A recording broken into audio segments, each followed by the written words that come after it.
Vamos a hablar de Bernie Madoff, que es este personaje, otra vez genial. Logró sustentarlo tantos años por varias razones, y una es que escondió el fraude detrás de un negocio que era 100% legítimo. Se volvió él una figura en el mundo de las inversiones y de las finanzas clave, súper respetada. Tenía el prestigio que se podía atrever a hacer algo así. Y el tercero es que logró crear una cultura como de FOMO, en que todos los inversionistas querían ser parte de esto y se sentían especiales si él aceptaba su dinero. Que además era tan descarado que eso es lo que hace que a veces tú como ser humano digas, no hay poder humano que esta persona sea ese nivel de descaro. En una entrevista en los 80s, Bernie Madoff está hablando de cómo es tan importante la regulación, porque eso hace que la gente que tiene su dinero en acciones esté segura, y ahí él ya estaba creando el esquema Ponzi. El mercado sufre uno de sus primeros colapsos históricos. El famoso lunes negro. El famoso Black Monday.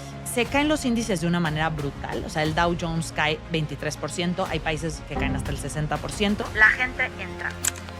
Bernie se ve después del lunes negro como el héroe de Wall Street. La SEC está dudosa. Le dice, ¿sabes qué? Compárteme la cuenta donde supuestamente entra el dinero, y ahí empiezo a hacer la investigación. Bernie les da la cuenta, sabiendo que en cualquier momento esto ya, o sea, llegó el acabose, lo van a cachar, que no hay suficientes transacciones, y está esperando en que llegan literalmente con esposas a su oficina. Entre 2006 y 2008, este cuate dice, o sea, es momento de reventar esto. Y hace más dinero que en toda su Y carrera. hace más dinero que en todos los otros años en que había manejado este Ponzi Scheme. Realmente, si en 2006 hubiera parado, se hubieran salvado mucho dinero. Bienvenidos a Chisme Corporativo, el podcast de negocios más divertido de habla hispana. Aquí chismeamos, analizamos las historias más divertidas del mundo de los negocios y hacemos que lo que parece a veces lejano y aburrido se vuelva cercano y divertido. Yo soy Macarena Riva. Yo soy Rosa Laura López. Y nos pueden ver todos los martes en todas las plataformas de streaming y YouTube. Por favor, no se olviden de suscribirse y ponerle campanita, campanita, campanita.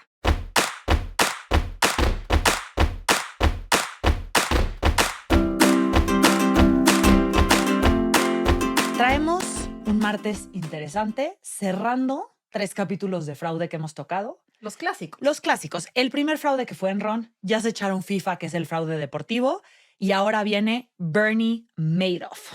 El fraude Ponzi 2008. Chismeanos, ¿cuál es este punto de vista que vamos a ver? Vamos a hablar de Bernie Madoff, que es este personaje, otra vez, genial, por un lado. Este balance entre lo genial y lo... ¿Sí? ¿No se te hace? Para nada. Wow. Nada. Se me hace, o sea, súper suertudo. Neta, se me hace cero Bueno, genial. Al final, su suerte. O sea, ni siquiera él inventó el tipo de fraude que hizo. Ya por lo menos hubiera puesto un fraude él inventado que se llamaba el esquema Madoff. ¿Pero cuántos años lo cubrió? Sí, pero no sé. Hoy traemos opiniones muy contrarrestadas, tú y yo. A ver, para mí lo importante de este fraude es que logró sustentarlo tantos años por varias razones, y una es que escondió el fraude detrás de un negocio que era 100% legítimo, detrás de una figura, o sea, se volvió él una figura en el mundo de las inversiones y de las finanzas clave, súper respetada, como el guy, tenía el prestigio que se podía atrever a hacer algo así. Y el tercero es que logró crear una cultura como de FOMO, en que todos los inversionistas querían ser parte de esto y se sentían especiales si él aceptaba su dinero, cuando en realidad todo el mundo tenía dinero con él, ¿no? Entonces, para mí estos son como los 3 puntos claves que van a guiar nuestra historia. Oye, y me atrevo a agregar otro, ahí te va. Creo que en esta historia donde tenemos a este villano Bernie Madoff, hay un claro héroe, que es un pobre ser humano. No, un que héroe, está- el que pudo haber sido un héroe, ¿no? El que pudo, bueno, pero está 10 años, el Sí, cuate sí, casi, sí, sí. encima del tema, gritando, esto es un fraude, y nadie lo pela. Y al final del día, lo ves en una entrevista cuando le dan la razón. Imagínate estar 10 años encima de un tema y que nadie te haga caso. Y cuando ves cómo le dan la razón y él habla, hasta, o sea, siente un nivel de satisfacción de gracias a Dios me pasó esto en lo que estuve vivo, ya sabes. Y te voy a Entonces, decir, sí. ese punto de vista también es como, sí, mucha gente se dio cuenta del fraude, porque en el capítulo de Enron tenemos toda una sección que, ¿cómo nadie se dio cuenta? Y sí te fijas que la gente no se estaba dando cuenta, porque era un esquema bien complejo. Te voy a decir lo que pasa acá, según yo, Ajá. y creo que me gustó que agregaras eso, porque creo que esa historia te deja ver cómo realmente lo que pasaba es que nadie se quería dar cuenta. Nadie se quería o dar sea, cuenta. si el hecho de que les estuvieran dando retornos consistentes, digo, ahorita vamos a entender en la historia, pero hacía que no quisieran indagar. Y cuando un cuate se obsesiona con el tema, empieza a indagar, empieza a sacar las pruebas, o sea, súmete, o sea, no te aparezcas acá y cállate, porque no me conviene, porque mi dinero está invertido y me están dando los rendimientos consistentes que yo necesito. Entonces, a nadie Ese es un gran punto. realmente le convenía darse cuenta, Me encanta. ¿no? Oye, ¿quieres empezar explicando qué es un esquema Ponzi y después nos vamos a la historia? Sí, Creo que vale la pena. creo que es importante porque al final Bernie Madoff creo que es el caso más famoso en esquemas Ponzi que tenemos en la historia, pero él no inventó el esquema Ponzi. O sea, el esquema Ponzi es algo usado y usado una y otra vez Sí, para usadísimo. defraudar. Y básicamente lo que significa es robarle a Juan para pagarle a Pedro y Ana. ¿Qué significa esto? Yo recluto gente que entre a mi esquema para poderle pagar rendimientos que le prometí a Juan. ¿Sí? Entonces, Juan es mi primer inversionista y yo le digo, yo te voy a pagar 10%. A la hora de que le tengo que pagar el 10% a Juan, traigo a Pedro y a Ana y les digo, vengan, que les voy a pagar 10% a ustedes. Con el dinero que me traen Pedro y Ana, le pago ese 10% a Juan. Y después, cuando le tengo que pagar a Pedro y a Ana el 10%, busco a Maquita Arriba y le digo, ven Maquita Arriba, dame tu dinero y con tu dinero le voy a pagar el rendimiento a Pedro y Ana. ¿Qué pasa? Que cada vez se vuelve más grande. El problema está en que llega un punto en donde todos quieren sacar su dinero y a lo mejor ya no tenemos gente nueva que quiera meter el dinero y de dónde vas a sacar para pagarles. Entonces, eso resume un poquito lo que es un esquema Ponzi. Que a ver, es el fraude más clásico de todos los tiempos. O sea, si están en Latinoamérica y en específico en México, seguro en algún punto de la historia oyeron hablar de la flor de la Sí. abundancia, ¿no? La flor de la abundancia era como todo este esquema donde estaba muy bonito y era una flor y era un dibujo y había una persona en el centro y había gente que iba como que alrededor de esa persona y cada vez que esta persona ganaba dinero, llegaba la siguiente persona. Es Como más, una tanda. y literalmente te dibujaban, porque la tanda puede no ser un Ponzi scheme porque no tiene rendimientos, es un método de ahorro. Porque la Claro, tanda, no, hay gente que ya he visto que hace tandas Ponzi scheme, ¿eh? O sea, me lo han preguntado en claro. mis cursos y les digo, eso es un fraude. Pero en general, como que hasta visualmente tú veías eh, que era un esquema Ponzi, o sea, porque tú veías de dónde venía el dinero en la Estaba flor de la clarísimo, abundancia, estaba sí. clarísimo. Y para los fans de The Office, que ya lo hemos tocado, o sea, el esquema Ponzi es la base de los negocios piramidales. Y por favor, o sea, tienen que, si son fans de The Office, saben ese cold opening donde Michael Scott está hablando con todos y les dice, es que les tengo una súper oportunidad de negocio, lo único que tienen que hacer es vender estas tarjetas de teléfono. Y entonces, y le pregunta a uno, oye, pero eso no es un esquema Ponzi, un esquema piramidal. Y le contesta Michael Scott, no, mira, a ver, ahí te va cómo funciona. Aquí tienes una persona y abajo tienes dos personas y cada una de estas personas trae a dos personas y se para Jim y le dibuja un triángulo y se queda viendo a Michael Scott y dice, necesito hacer unas llamadas. ¿Sabes? O sea, es como, es la clásica de las clásicas. Ahora, ¿Quién es Bernie ¿quién Madoff? es Bernie Échale. Madoff? Bernard Lawrence Madoff Que sí nace siento que es de las historias de origen que más te demuestran lo que viene después. O sea, que más totalmente. te explican que el Era un árbol choco. nació torcido ¡Ay! ¡Uy! y árbol que ¡Uy! nace torcido ¿Qué? jamás su tronco endereza. Estuviste estudiando, siento. Ahorita Se fuera, compró un ahorita librito fuera me la aprendí. Oye, se compró un librito de frases coloquiales mexicanas. En las noches le da 10 minutos, ya sabes. A ver, nace en Brooklyn en 1938. Es una familia judía, ambos migrantes de clase trabajadora de Europa del Este. Un poco como contexto, o sea, crece en el sur de Queens y un poco contexto, estamos hablando de la década de los 50, ¿ok? Y si pensamos en la década de los 50, estamos pensando en este clásico suburbio americano de familia perfecta, la mujer como con un vestido así, con unos chinitos güeros, y todo se ve perfecto y estamos creando como esta nueva riqueza americana. Y la realidad es que eso no es lo que les está pasando a los Madoff.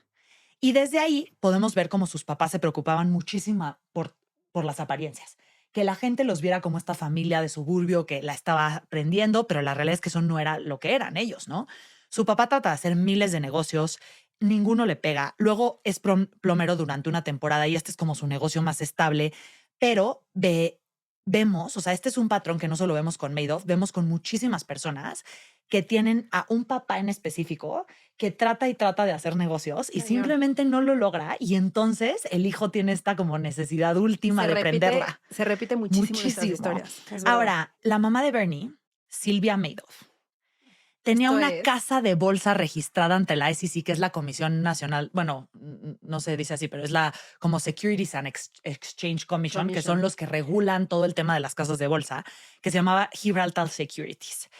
Y la cierran en 1963 porque no presentó los estados de cuenta ni los comprobantes de operación. Entonces, y ese fue como el primer negocio ya legítimo que tenían Silvia y el papá. Y ya nos podemos dar cuenta que, pues, ok, o sea, El aquí hijo ya de venía tigre- chueco. Hijo de tigresa, pintito. No, eso sí te lo superinventaste. O sea. Es neta. Pues ni modo que diga de tigre si ella es mujer. Bueno, a ver, ahora sí estamos on fire. Y en 5 minutos ya llevamos 2. Vamos a poner una cuenta abajo. Eso estaría cañón. Una cuenta abajo y ping, ping se va prendiendo cada vez que digas uno. Ahora, vete. Pero cada vez que lo digo bien o cada vez que lo digo mal. Bien y mal. Bien y mal. Bien y mal. Frases en general. Ahora, en prepa conoce a su esposa, que se llama Ruth, que se casa con ella en 1959. El papá de Ruth tenía un negocio chiquito, pero un despacho contable muy rentable en Manhattan. Y la verdad es que el papá de Ruth desde siempre vio que Bernie no era un cuate muy inteligente, que no venía de buena familia y como que no le veía futuro, y que Bernie siempre estuvo tratando de probarle al papá de Ruth que él era lo suficientemente inteligente. Estudia ciencias políticas en la Universidad de Hofstra y mientras estudiaba múltiples trabajitos, ¿no? Trabajó como salvavidas y después operaba una empresa de rociadores, ¿no? Como de pasto. Con ese dinero abre una empresa de corretaje de bolsa, que es un broker, ¿no? Eso es lo que es. Y eso lo hace antes de graduarse. Se gradúa de la universidad, luego trata de ir a la escuela de Derecho, que ya ven que en Estados Unidos tienes como la universidad y luego te vas a la escuela de Derecho. Estudia el primer año y dice, ok, no me está yendo bien, yo no soy muy bueno en la escuela, mejor sigo con mi negocio este de brokers. Mejor que me voy a nos vas robarle a explicar. todo mundo. Sí. Mejor le robo a todo mundo 40 años y a todo dar. En 1960, cuando tenía 22 años, funda Bernard L. Madoff Investment Securities LLC. Uy. Que era una casa de bolsa, como dices, pero específicamente para acciones de alto riesgo que se llaman penny stock. Y empieza con $5,000, que a valor de hoy aproximadamente serían $50,000. ¿Qué son los penny stocks? En español se llaman acciones de centavo y son acciones de compañías que cotizan a precios muy, muy bajos, generalmente por debajo de $5 y que conllevan un riesgo altísimo.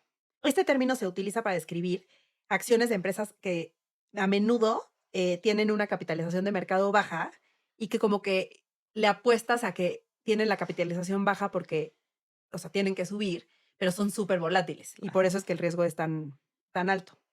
Su oficina inicial fue en un escritorio en el despacho del suegro, o sea que yo creo que el suegro de alguna forma como que no creía en él, pero como que quería su que le hija. fuera bien, o sea, al Claro. final pues en sus intereses estaba Claro. ayudarlo, ¿no? Y de hecho él le presta o sea, el dinero para empezar y además le presenta a los primeros clientes. O sea, imagínate los pantalones. Ahora, esta empresa fue investigada 8 veces por la Comisión de Bolsa y Valores de Estados Unidos, por la SEC, porque tenía rendimientos excepcionales y siempre como por encima del mercado y consistentes.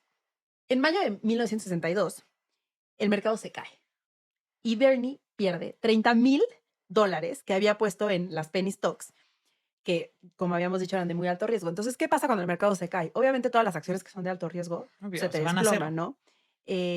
¿Y qué esperarías de un inversionista que está específicamente enfocado en este tipo de acciones? Que cuando el mercado se cae, se le desploma y que reporte pérdidas. Y mismo los inversionistas lo entienden y dicen, ok, perfecto, o sea, nos esperamos unos años y nos vamos a recuperar.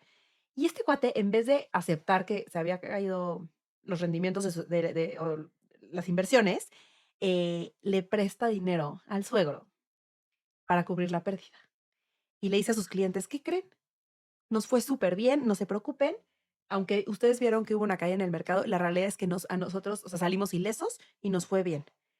Esto, en vez de levantar un red flag, lo hace ver como un genio y se empieza a posicionar como un cuate que lograba atinarle a las acciones correctas y ir en contra de las caídas del mercado. Claro. Y la gente empieza a decir, yo quiero que mi dinero esté ahí. Y ahí también te das cuenta de lo que él estaba buscando. O sea, él no quería ser un broker que te dijera, oye, pues esto era una inversión más transparente, es una inversión de alto riesgo, se cayó el mercado, perdiste todo. Claro. Es, ay, tú tranquilo, yo soy el mejor del mundo y aunque es de alto riesgo ganas un chorro, pero no pierdes nada.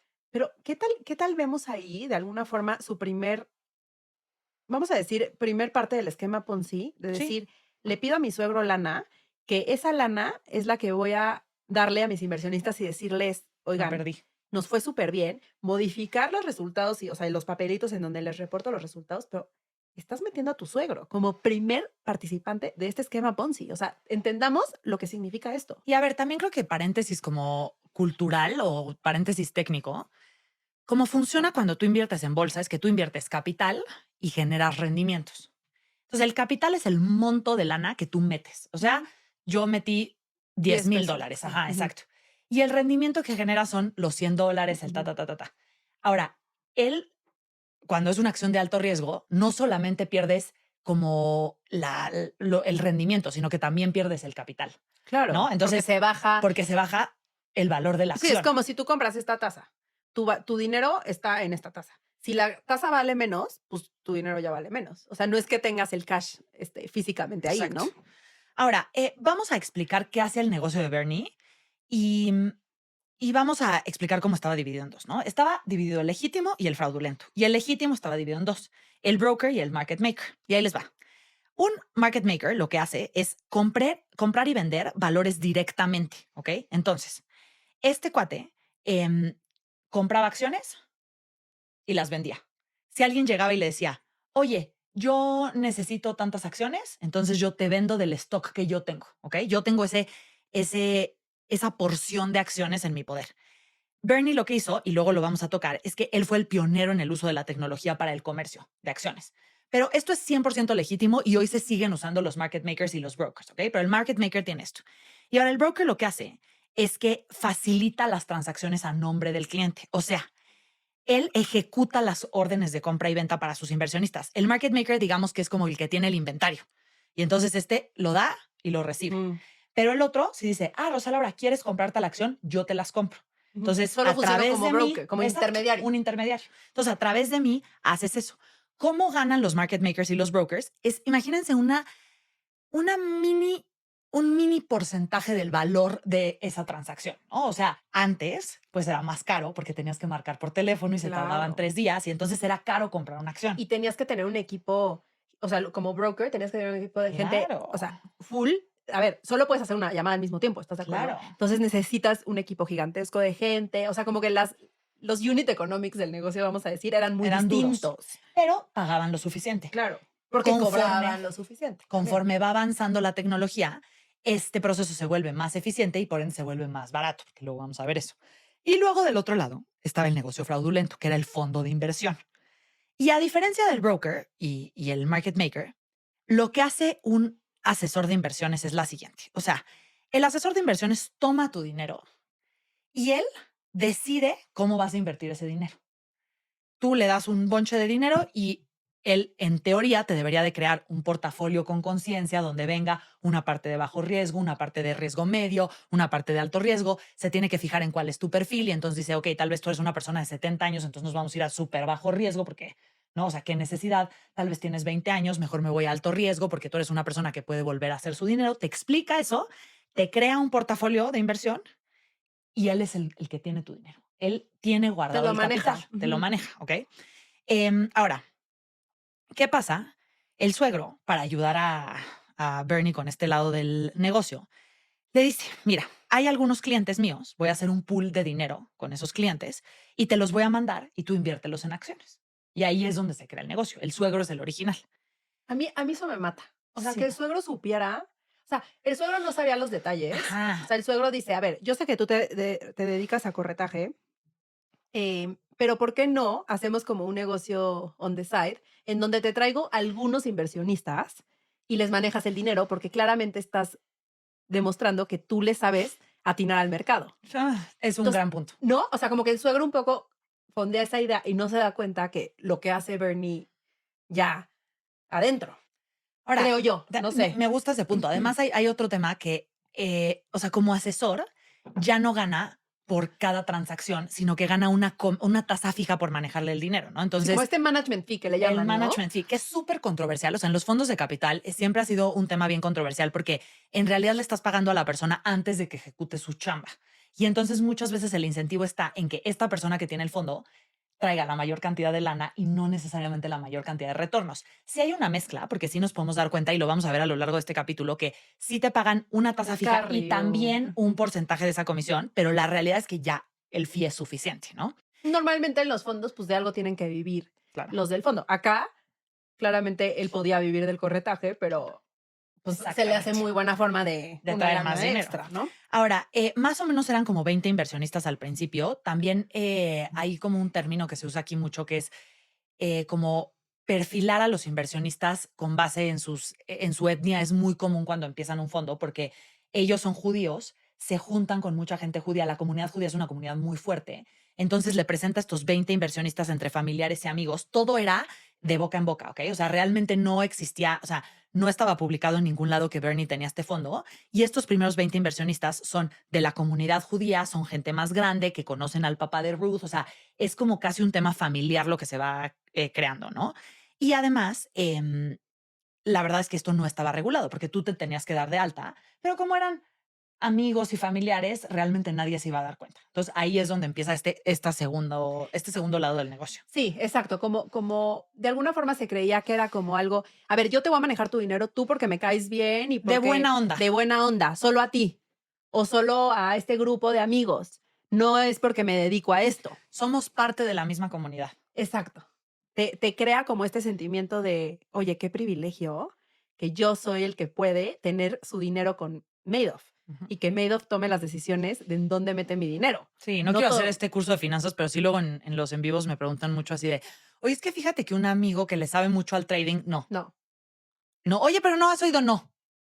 ¿Un amigo que le sabe mucho al trading? No. 70s y 80s. 70s y 80s. Para 1970 está agarrando mucha fama, está entregando retornos muy interesantes. O sea, sí es muy importante entender que no entregaba retornos locos, que lo que entregaba era retornos consistentes. No perdía. No perdía y siempre haz de cuenta que 10%, 12%. O sea, no era una cosa que dijeras, no, es que está entregando 40% anual, 30% anual y que levantara red flags y que dijera como, ¿cómo está logrando estos retornos? Pero el red flag era que nosotros tenemos que saber que en la bolsa a veces se pierde y a veces se gana y es por eso la naturaleza de la diversificación y de que no debes de apostarle como a una acción a más, etcétera, etcétera. Pero pues al final es unos años pierdes y otros ganas y ganas suficiente para contrarrestar los malos. Pero con este cuate ganabas todos los años. Entonces. Y además, último contexto, les juro, pero también si están en Latinoamérica, estamos en una era que no es normal. O sea, porque estamos viendo un chorro de tasas. Claro. Del 15%, del 14%. Entonces, cuando tú hablas de, es que este cuate te da un retorno del 10, dices, ay, ¿por qué lo metían acá? Porque en realidad los retornos normales son muy poquito encima de la inflación. O sea, ¿no? En el tercer mundo los vemos de que del 5, sobre del 4%. Todo en dólares. En dólares. Que es una moneda súper sólida. Estable. ¿No? O Estás sea, viendo 2-3%, 2-3%, no 2-3%, ¿no? O sea, 2-3%. Entonces, si están pensando como 10 estaba muy poco, no era muy poco, nada más no era agresivo y era muy consistente. Exacto, que es lo que era raro. Sí. Es importante también entender que su fondo no estaba registrado ante la SEC. Y esto, o sea, de entrada ya lo vemos como algo ilegal y que él sabía que no estaba haciendo las cosas bien. El negocio que él tenía registrado ante la SEC era el otro, el legítimo del que ya nos platicaste.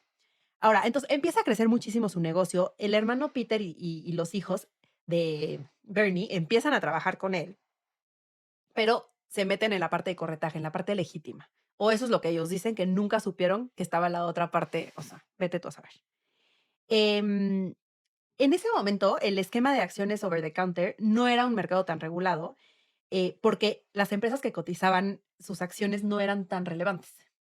Básicamente eran cuates que se sentaban a marcar por teléfono y hacían negociaciones, ¿no? Lo que decíamos. Nadie realmente, o sea, no era tan transparente el tema de cuánto valían, cuánto no. O sea, como que era tú confiabas en tu broker de alguna forma, ¿no? Y conllevaba un riesgo muy grande. Pero pues también, obviamente, los retornos podían ser muy grandes. Ya sabemos que a mayor riesgo, mayor retorno. Esperado. Me gustó ese asterisco. Exacto. Ahora, la empresa de Bernie fue de las primeras casas de bolsa en Wall Street en usar tecnología. O sea, entonces se empieza a posicionar este cuate como de, a ver, este es el innovador, este es el cuate que lo sabe hacer diferente, que empieza a ser más transparente, y estoy usando comillas para los que nos escuchan, porque al computarizar esto, logra optimizar muchísimo el proceso de compra y venta, muchísimo. O sea, ya no es, háblale a tu asesor, en 4 días me confirma que ya lo compró, ¿no? Entonces, más que hacerlo mejor, lo hacía más eficiente y más rápido. Esto obviamente le da una ventaja competitiva muy grande, y le empieza a dar un prestigio muy, muy grande.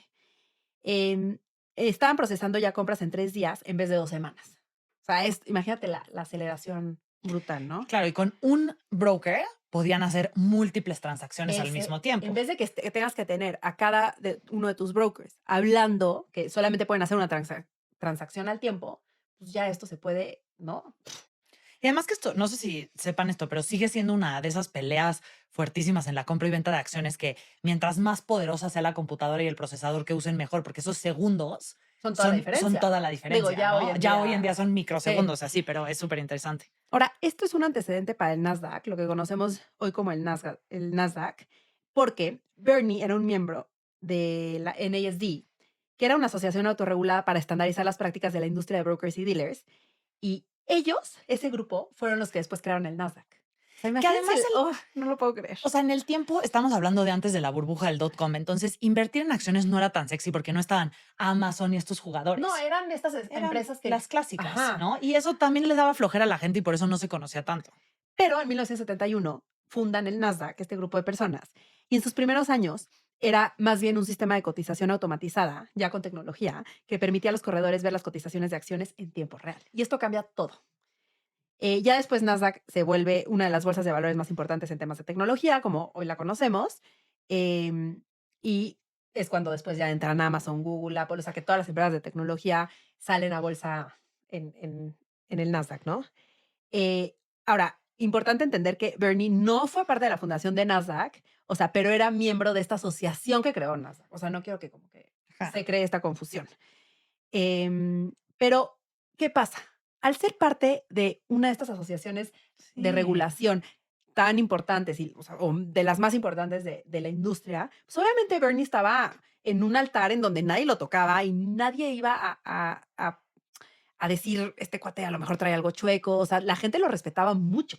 Es que además era tan descarado que eso es lo que hace que a veces tú como ser humano digas, no, no hay poder humano que esta persona sea ese nivel de descaro. En una entrevista en los 80s, Bernie Madoff está hablando de cómo es tan importante la regulación, porque eso hace que o sea, de que la gente que tiene su dinero en acciones esté segura y ahí ya él ya estaba creando el esquema Ponzi. Entonces, nadie, obviamente, si te preguntan, oye, Bernie se te hace un truculento, pues no, no se me hace un truculento porque lo estoy viendo decir que la regulación es importante para que la gente mantenga su dinero seguro.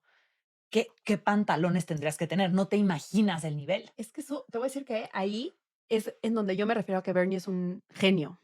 O sea, porque hay diferentes tipos de genio. O sea, yo entiendo que dices, no es un genio a nivel de matemáticas, Sí, de como crear un intelectualmente, esquema ajá. contable, no sé qué. Creo que es un genio a nivel social y a nivel como de Sí, liderazgo, de conectar a un grado con las personas y de hacer los movimientos adecuados y posicionarse en sí, los mundos adecuados para que nadie dudara de él y para que él fuera la sí. persona, el modelo dentro de una industria, y que en décadas nadie lo tocara. O Sí, sea, igual, eso es genial. pero no sé si es genial porque, bueno, igual necesitamos otra palabra, porque no tiene un lado positivo eso. O sí, o consideras No, que sí. genial en el sentido de una persona brillante. O sea, Ajá, no emoción, o sea, como sí, de era un a nivel, manipulador sí, muy brillante. exacto, Ajá, eso sí exacto. estoy de acuerdo. A Ok, eso me me gusta. refiero, o sea, Eso como de sí lo entiendo. inteligencia. Sí, me gusta. Ahora, entran dos personajes a nuestra historia que son Frank Avellino y Michael Bienes. Hay una serie de Bernie Madoff que vi. Sí les puedo decir que la serie deja mucho que desear. ¿Se te hace? ¿Sabes qué pasa? Creo A mí que me está encantó. muy padre estructurado el tema, pero a mí esas escenas donde tienes a la gente que hace, o sea, yo soy más de la idea de que los documentales y las narraciones, si no tienes suficiente, metas un B-roll ahí, a ver, pero Frank Avellino y Malcolm Bienes salen como dos cuates súper genéricos de los 80 con unos lentes y se voltean a ver y le hacen así de que, y así están 20 minutos. O sea, visualmente es una serie que dices, ¿eh? Ya. O sea, el Pero para mí el único, trabajo de no, el de investigación, o sea, investigación está tremendo. o sea, sintetizar cada cosa que pasó y las Sí. conclusiones y, o sea, como No, a no, ese nivel me definitivo. pareció súper En buena. podcast hubiera estado poca madre. Lo que me preocupa es lo Ya, visual, es muy aburrido. ya, Ajá. sí. Ahora, Frank Avellino y Michael Bienes eran dos contadores que trabajaban en el despacho del suegro. ¿Ok? Todavía seguimos como muy involucrados ahí. Cuando el suegro se retira, les deja el despacho y, y con el despacho les deja a todos los clientes. Y crean, bueno, le cambian el nombre nada más y le ponen Avellino and Bienes. Que aparte está padre, ¿no? Avellino and Bienes. Está Ujú. muy cool el nombre. Ahora, ¿qué pasa? Que en ese momento empiezan a ver Avellino y Bienes los rendimientos que está teniendo Bernie en su negocio ilegítimo, ¿ok? Y dicen, güey, ¿qué estamos haciendo teniendo un despacho contable si lo que deberíamos estar haciendo es lo que hace ese güey? Y entonces, Avellino y Sí, Bienes, o ser parte de lo que hace o ese ser güey. parte, O sea, como exacto, de alguna forma encontrar, o sea, encontrar la manera de trabajar con él. de, ajá, Totalmente, tienes toda la razón. Entonces, empiezan a jalar más gente a su firma contable, que ya se vuelve un fondo, y empiezan a meter ese dinero en el negocio de Bernie. pero ellos estaban registrados como firma contable. Sí. Volvemos a ver No como aquí, fondo. no como ¿Ok? fondo. Ahora, ¿qué pasa? Que esta también es otra como semilla del mal, que gran parte de por qué el esquema Ponzi de Madoff dura tanto tiempo es porque había muchos de estos que se llaman como fund feeders, o sea, gente que le estaba metiendo dinero, pero que la gente, o sea, el individuo que le metía dinero no se lo metía directo a Bernie. Entonces no podía investigar qué estaba pasando con Bernie, sino que llegaban con un intermediario y este intermediario es el que le metía el dinero. Entonces, Avelino y Bienes son los primeros, ¿ok? Ellos cobraban comisiones agresivas por meter gente a este fondo. Y el problema de todo esto es que, o sea, nadie estaba registrado legalmente para hacerlo. Y Avelino y Bienes pensaban que ellos eran los únicos que le estaban dando dinero a Bernie. Y decían como los retornos hacen sentido, que esta es la segunda semilla del mal. Porque si tú hacías la matemática, pero pensando que tú eras el cliente exclusivo, no se veía tan mal el asunto. Cuando ya ves la matemática global, es cuando ya dices algo está sucediendo acá, ¿ok? Ahora, le va muy bien, tanto en el negocio, o sea, legítimo, como en el de asesorías ilegales, ¿no? O sea, como el Ponzi, que empieza a tener una vida de lujos y la gente alrededor empieza a decir, ok, ¿qué están haciendo estos cuates? Les está yendo espectacular a Bernie y a estos dos, ¿no?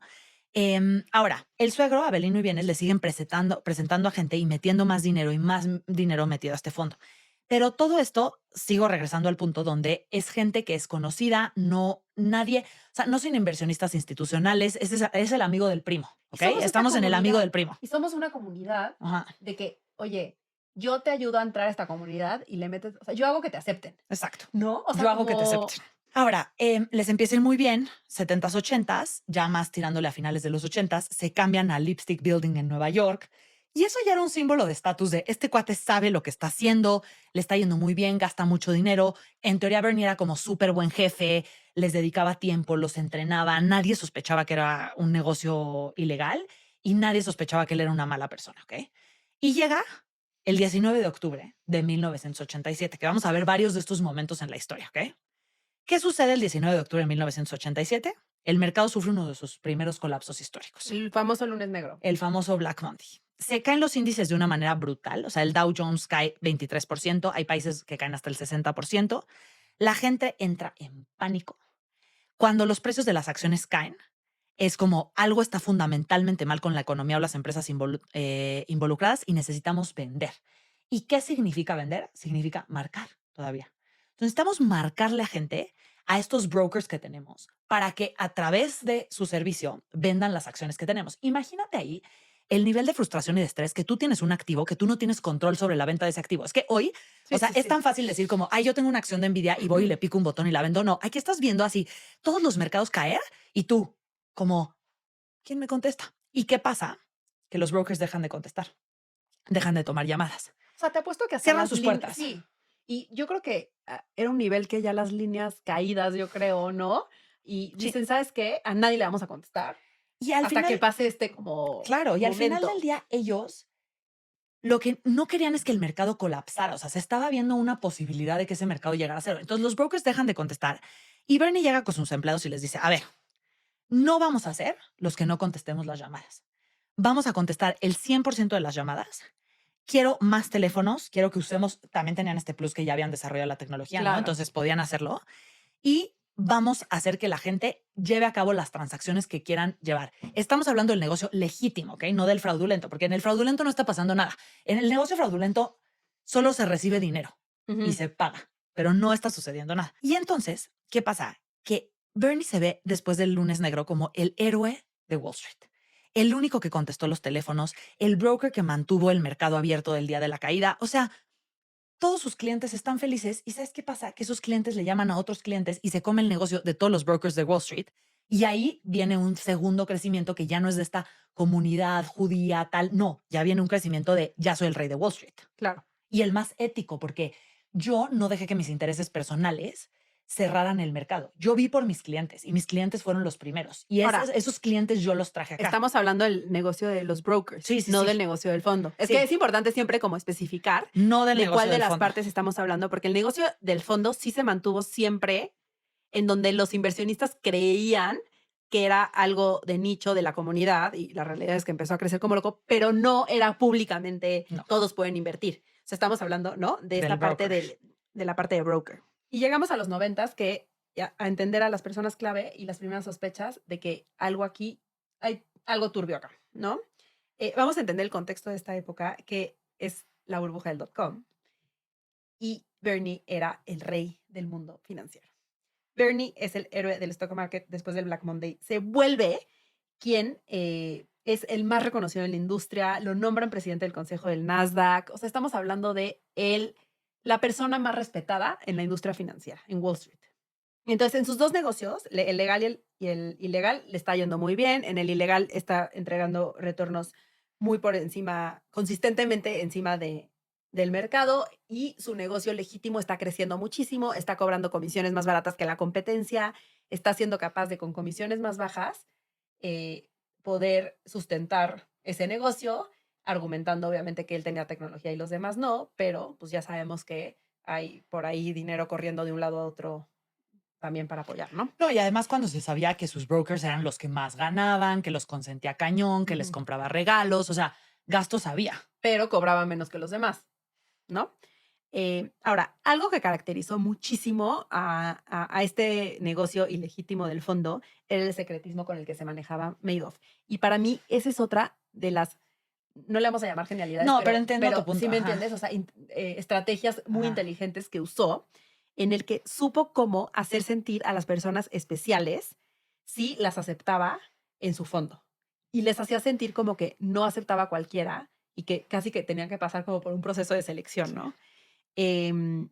Avelino y Bienes les siguen dando dinero y les siguen mandando clientes, pero ellos no vendían este servicio a los clientes, sino que era word of mouth. O sea, no es que en su página pusieran, también tenemos este servicio de broker No. de fondo, no. O sea, el cliente le platicaba a un amigo suyo y entonces el amigo suyo le decía a Avelino y Bienes como, oigan, yo también le quiero entrar a ¿Qué esto. creen? ¿Qué creen? Y entonces todo empieza a crecer por word of mouth muy secretivamente. Michael Bienes dice que para aceptar la entrada de dinero de cualquier cliente tenían que decir quién los había recomendado y luego verificaban con la persona que los había recomendado que realmente sí él lo había recomendado. O sea, sí había un proceso de selección importante. Obviamente no hay registros legítimos por escrito de nada de esto, y les daban a los clientes una carta de la compañía de Avelino y Bienes que decía, recibimos tu dinero, te vamos a devolver tanto porcentaje en tanto tiempo. Y dicho y hecho, o sea, les daban el rendimiento en tanto porcentaje, en tanto tiempo. O sea, Y ese no- era el negocio. Pero no decían ni en dónde lo iban a invertir. Entonces, no. ahí Bernie no estaba ni manchado. Claro, era como tú me das el dinero Y yo te doy tal y yo te voy a retorno. regresar este retorno en este tiempo. O sea, no te estoy diciendo lo voy a invertir en tal acción y no pasa, ¿no? Nada. Mucha la justificación de Bernie cuando ya se entrega es que la gente era muy codiciosa y realmente la gente lo empujaba a darles estos retornos. O sea, señor, No. bye. O sea, Sí. fíjate que yo soy una víctima. Todos son unos Yo le- codiciosos. sí. Y la verdad que yo ya no sabía qué hacer para darles. O sea, él se veía a él mismo como un benefactor. Sí. O sea, como yo encontré la forma de darle el retorno a esta gente, el retorno que ellos querían y que me presionaban para que les diera. Señor, nadie te presiona. O sea, ahora, ¿qué pasa? A Avelino y a Bienes se les sale de control todas estas recomendaciones de que el primo le dijo al tío, el hermano, etcétera, etcétera. Y su caso llega a la SEC. Porque claro, Avelino y Bienes, recordemos que estaba registrado como Despacho una firma contable. contable. Y entonces llega este reporte a la SEC y al parecer uno de los clientes estaba metiendo a más personas y empezaron a hacer folletos para promocionar sus rendimientos. Entonces ya estamos hablando de que ya hay como por escrito, Claro. allá afuera, la gente literal mandando brochures de que le entren a esto. O sea, esto sí ya se está saliendo de control. La SEC empieza a investigar el caso y resulta que tenían un fondo de 441 millones de dólares y no estaban registrados como asesores de inversiones. Eran una firma contable. Avelino y Bienes naturalmente le dicen a la SEC que el dinero lo tiene Bernie. ¿Qué O creen, sea, Bernie? yo no soy fondo, a mí me dieron este dinero y se lo eché a Bernie directamente y él es el que está haciendo las inversiones. La SEC se pone a investigar cuál es la relación entre Avelino y Bienes y Madoff.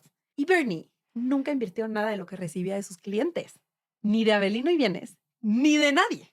No tiene forma de comprobar que estos retornos son legítimos, porque claramente no lo eran, y pues básicamente era un esquema Ponzi que funcionaba como. O sea, un poco ya lo explicaste, nada más vamos a meter un poco de puntos clave del esquema. Es que solo quiero hacer notar que es un recibir dinero y depositar dinero. O sea, había dos acciones que llevaba a cabo esa compañía. Por eso necesitaban a 4 pelados y por eso era tan secreto el esquema. Yo recibo tu dinero y tengo una tablita en Excel, Sí. donde en el Excel pongo, te ¿Cuánto debo me diste? $10 al final del mes y tengo que conseguir ese número de clientes. Entonces, los guarda en su cuenta bancaria. En una. No tiene múltiples cuentas bancarias en múltiples países, Bernie Madoff. Bernie Madoff tiene una cuenta en JP Morgan Chase. Y JP Morgan Una. no levantó la mano y dijo, aquí no hay transacciones. Hay transacciones en donde entra dinero y sale dinero. Porque O en el sea, caso de la FIFA qué estrés. y lo que platicamos en Ron, la estructura contable que se había creado Claro. era muy compleja. O sea, llegar a investigar esa estructura era básicamente imposible. Tenías cuentas en las Islas Caimán, en Europa, en Estados Unidos, Suiza. y de repente, además, tienes múltiples vehículos. Empresas. Ajá, entonces tienes esas empresas. No, aquí no. Aquí había una cuenta de banco y un güey depositaba y un güey pagaba y ya, ¿ok? Ahora, el esquema solo funciona mientras haya, o sea, nuevos inversionistas que aporten su dinero. ¿Por qué las crisis son tan relevantes? Y ahorita vamos a entrar a las otras, pero las crisis son tan relevantes porque en las crisis la gente se apanica y quiere sacar el dinero. No las crisis son relevantes. Este es otro punto del esquema Ponzi, porque hay mucha duda sobre el tema de Madoff, de es que la crisis lo quebró porque ahí perdió el dinero. No, es que en ningún punto él perdió ningún dinero porque No. el dinero no estaba en ningún lado, solo estaba en la cuenta de JP No, Morgan el Chase. dinero que entraba se le pagaba a los inversionistas anteriores y punto. O sea, no es que si se caía el mercado se le caía el negocio a este No, cuate. Es no. ¿qué pasa en un esquema de Ponzi? Cuando todo mundo quiere sacar el dinero al mismo tiempo, necesitas demasiada gente metiendo dinero para que con ese dinero le pagues a los que la quieren sacar. Y en una crisis, ¿quién va a estar metiendo el dinero? O sea, imposible conseguir a tanta gente. Claro. Y pues eso, ¿no? O sea, la gente quiere sacar. Ahora, ya sabemos que la SEC estaba alertada porque se podía tratar de un fraude. Y entonces la SEC llega con Bernie, esta es la primera vez que llega y le dice, a ver, para liberar esta investigación, ok, ya, va, no nos va a importar que no estén dados de alta, vamos a pasar eso de alto casi casi, pero lo que sí quiero es que me compruebes cómo llegaste a estos retornos. Y es donde entra Frank Di Pascali. A ver, Frank Di Pascali es un cuate que entra con Bernie en 1975, era vecino de la secretaria de Bernie, lo recomiendo, es un recién graduado, lo agarra muy chavito, él se convierte en el director financiero de Bernie y lo que pasa es que él juega un papel clave en el fraude. Él empieza a falsificar los estados de cuenta y los comprobantes, el Frank Di Pascali. Pero quiero que entiendan la complejidad de falsificar unos estados de cuenta y todo lo que viene, ¿ok? O sea, contratos, órdenes de compra, aceptaciones de venta, No es solo el papeleo, es la matemática del papeleo si lo piensas. Porque lo más impresionante de Frank Di Pascali es que Bernie le dice de que, oye, invéntate un mix de acciones que al final del día te dé un retorno del 12%. Y Frank Di Pascali de que, tranquilo, yo lo hago. Esta. Esta, Todas las que les esta. fue bien, básicamente. O sea, crea estos estados de cuenta, estos contratos. Hay como hasta toda una historia. Esto ya es en otra de las investigaciones de la SEC, pero hay una historia donde se ponen a imprimir estados de cuenta falsos y se los tienen que entregar a la SEC que está del otro, o sea, en una sala de juntas, y los meten al refri. Porque como estaban calientes de la impresora, Y los arrugan. los arrugan y les echan pisan. café y dicen como que se vean súper usados. Entonces, Frank Di Pascali, ese es su rol, o sea, su rol dentro del fondo SC. Bernie les lleva estos comprobantes a la SEC y le creen. Nadie revisa Que sí se hayan hecho esas la cuenta. inversiones. Nadie marca. Nadie. Y Cierran el caso. el banco no levanta la mano y dice, oigan, No. esta cuenta, o sea, al final, pues es su deber, ¿no? O sea, esto ya es un caso Claro. Sí, grave. grave. Sí. No, aquí No. como, tienes razón, si tus transacciones, Makes Avelino y sense. Bienes sí cierran el negocio porque pues sí era un negocio ilegal, le tienen que devolver los 441 millones de dólares. O sea, Bernie les tiene que devolver a Avelino y a Bienes, que le tienen que devolver a sus clientes 441 millones de dólares porque pues, supuestamente los tenían invertidos, pero el dinero no existe. ¿Y qué pasa? Que ahí Bernie hace la primera llamada a, para mí, los 4 sospechosos que sí sabían de lo que estaba pasando en el caso. Porque tiene este gap de 441 millones de dólares y tiene 4 inversionistas que son muy grandes, con los que tiene una relación muy fuerte que él les llama los Big Four, que es Carl Shapiro, Norman Levy, Stanley Chase y el principal, el más chueco de todos, Jeffrey Pickauer. Y les marca a estos 4 y les dice, hay 2 versiones. La versión como legal es, oigan, estoy teniendo muy buenos rendimientos en ciertas compañías. Métale lana. Métanle más. Y para ellos 441 millones no es nada. La versión que yo considero que es cierta les dice, se nos está cayendo este chistecito, ya llegó la SEC, hay un retiro por 441 millones de dólares para Salven mantener esto. este negocio, Sí. sálvenlo y mándenme 441 millones de dólares. Y el que se los manda es Jeffrey Pickauer. Jeffrey Pickauer era familia judía del Bronx, te digo como misma historia, este perfil, contador y abogado, y su chamba era hacer paraísos fiscales. O sea, ya sabes, sí. Y el Jeffrey Pickauer decía, no tengo idea de lo que estaba hablando. Sí, güey, o sea, es que por Dios. Ahora, él mete esos millones, él es de los primeros inversionistas, y esto luego lo vamos a ver en cómo se desenvuelve la historia, que la verdad es que ellos sí ya habían recibido muchísimo dinero Sí. en retornos. O sea, Entonces, yo creo que estos guates sí sabían que era un esquema yo Ponzi. también creo, Porque la verdad. tienen 2 dedos de frente y saben que no puedes retirar tanto dinero, ¿no? Consistentemente. Por favor, y seguramente tienen inversiones en otros fondos. O sea, ellos Sí. saben lo que va pasando con el mercado. Entonces, en este momento de la historia, te digo, con su dinero, logran pagarle a los clientes, devolverles el dinero de los clientes, o sea, de los clientes de Avelino y Bienes. Pero ¿qué crees?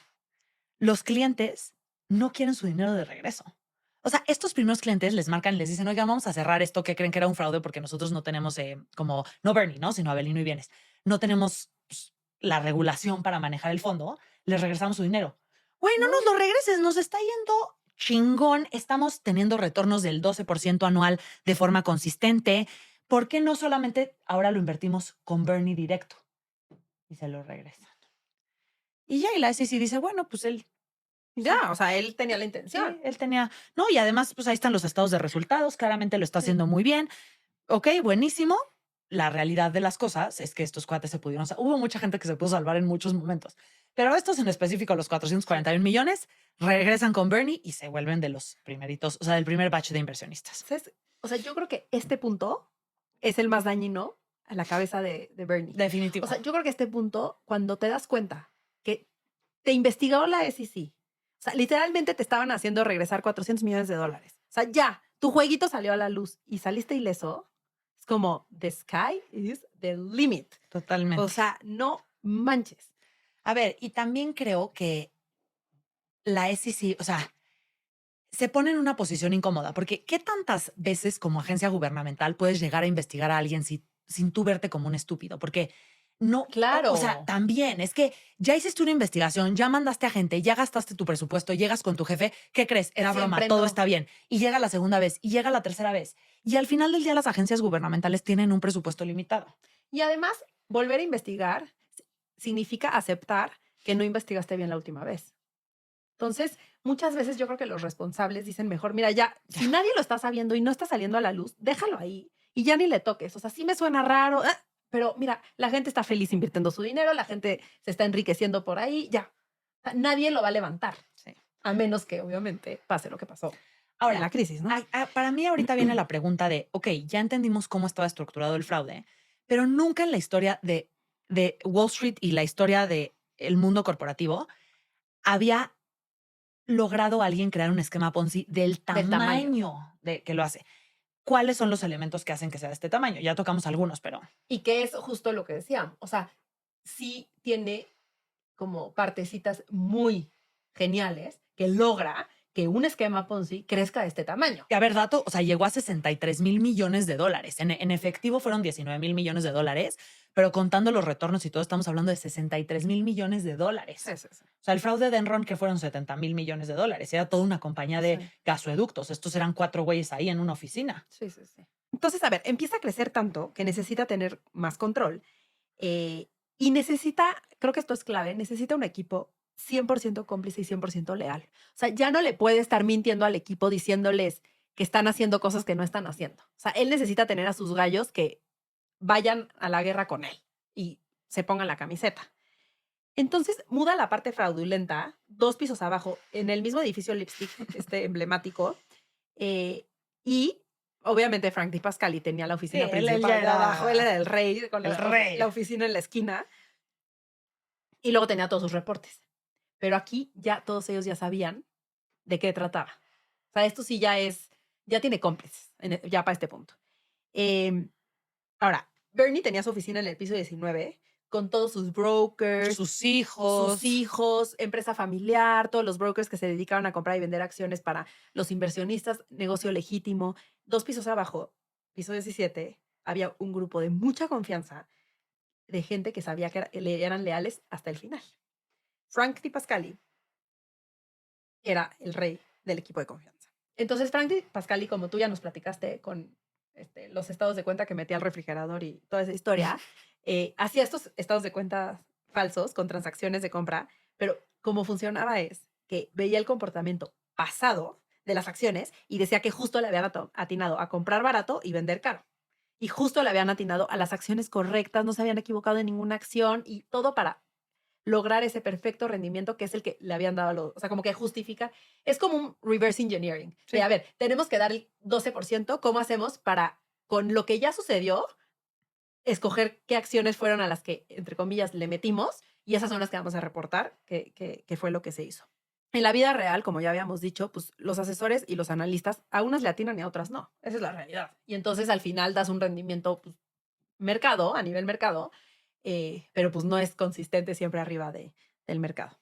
Esos reportes se los mandaban a los clientes. Y esos eran reportes de ganancias impresos en papel y nunca dejaban que los clientes entraran electrónicamente a ver Cuando en ya se tiempo podía. real. Cuando ellos eran los que tenían la tecnología y los clientes no se ponían a pensar, ¿por qué no me dejan? Una de las gerentes, Joanne Krupi, llevaba el control de cuánto dinero entraba y cuánto salía de la cuenta del negocio, que era una cuenta de JP Morgan, como ya habíamos dicho, a nombre de Bernie. O sea, ella llevaba el Excelito, básicamente, de cuánto dinero le tenías Claro. que como depositar a cada quien. Y solamente dejaban entrar a ese piso a los empleos que sabían, el Pascal y Bernie, que, o sea, que eran de ultra confianza y que no iban a decir nada y que trabajaban, que específicamente tenían un rol para eso. O sea, nadie más ni siquiera sabían que existía el piso, para que me entiendas. O sea, ni siquiera los hijos de Bernie podían entrar al piso 17 y por eso chances sí les creo que los No, hijos digo, no luego sabían. vamos a ver, pero yo creo que por lo menos uno de los hijos sí no sabía. Sí, pobrecito. 1994, Palm Beach Country Club.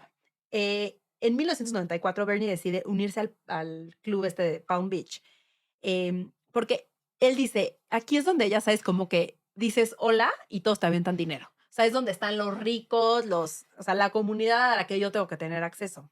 Bernie empieza a rechazar a gente que no tenía suficiente dinero para invertir con él. O sea, ya estamos en un nivel en que la selección ya no es nada más que seas el amigo del amigo, sino ya te hago una inspección de si estás al nivel para poder invertir ¿Y sabes conmigo. lo que les gustó eso a los del Palm Beach Country Club? Están Claro. fascinados. Entonces, los del country club estaban como de, claro, solo nosotros podemos. Yo soy el que me dijo que sí, robando. Y luego llega algo peor, porque los hedge funds. Un hedge fund es un fondo de inversión privado dirigido a inversionistas con alto patrimonio que busca maximizar los retornos y minimizar los riesgos mediante estrategias avanzadas de diversificación, básicamente, ¿no? En donde, o sea, pues o sea, le apuestan a que ciertas cosas van a subir, pero se apalancan con otras cosas para que el riesgo se diversifique. Y por lo general entregan rendimientos muy por encima del mercado. Y solamente ciertas personas tienen acceso a invertir en hedge funds porque sí necesitas un nivel de capital ya muy alto. Y empiezan los hedge funds a invertir con Madoff. O sea, imagínate. Que a ver, o sea, cuando iniciaron los hedge funds, lo que hacían era nivelar esas apuestas. Entonces, un hedge fund originalmente tenían retornos muy conservadores. Sí, que era el punto. O Sí. sea, hedging, Ajá. como ¿Balanceando? balanceando para, o leverage, o sea, como haciendo, Ajá. diversificando, es Sí, eso. O sea, si tú diversificando. sabes Ah, que le apuestas a que suba, metes como una palanca aquí que te cubra de que si no sube lo suficiente, metes otro instrumento que te proteja. sí, ¿Se explicó bien? sí, sí, o Ajá. sea, es esa protección del dinero, porque en realidad era gente que tenía tantísimo capital que son fortunas donde el 1% equivale a billones de dólares, ya Claro. sabes. Entonces, o sea, tradicionalmente la mente de los hedge funds debería estar en el cuidado del patrimonio, no en la generación de retornos agresivos. Exacto. Pero bueno, ahorita Ahorita ya valieron sí. madres, sí. Uno de los primeros hedge funds en confiar es Fairfield Greenwich Fund, que fue fundado por Jeffrey Tucker, que era imagínate esto, un ex regulador de la SEC. O sea, imagínate el tipo de gente que confiaba en Madoff. Y Walter Nowell, que era un crack de Wall Street. Bernie les explica su supuesta estrategia de bull spread, que era 100% falsa. Y un bull spread es una estrategia de inversión que se usa cuando crees que el precio de un activo va a subir. O sea, por ejemplo, tú le apuestas a que cierta acción va a subir y te cubres en caso de que no suba suficiente o sea, comprando una opción para venderla. ¿Qué quiere decir esto? Yo creo que va a subir a tanto, pero por si no le atinó, compro una acción que me permite venderla a ese tanto, hace cuenta. Y entonces, si no llega a subir a eso, pues yo estoy cubierto y entonces vendo otra acción y ahí como que Nivel. nivelo a lo que no le atiné. A Tucker no le convencía mucho y como que dice, aquí hay algo raro y le empieza a hacer muchas preguntas. Yo creo que el primero que le hace preguntas. Em, Pregunta de más y entonces, o sea, a ojos de Bernie, y entonces Bernie le aplica la clásica de, si tienes tantas dudas, llévate tu dinero e inviértelo tú. O sea, ¿para qué me preguntas a mí? Si yo tengo suficientes inversionistas, les estoy dando el retorno que estoy prometiendo, entonces realmente no te necesito. Vete y llévate tu dinero a otro lado. Y eso pues te arde. Y entonces este cuate se arde y dice, Claro. no, toma todo mi dinero. Mi dinero de mis inversionistas. O sea, para mí eso es lo que es más raro. O sea, como que atreverte a poner tu dinero en alguien como Madoff, en un esquema que ni siquiera entiendes en qué está invirtiendo. Ok, alto riesgo, pero pues es tu lana. Pero meter la lana de otras personas.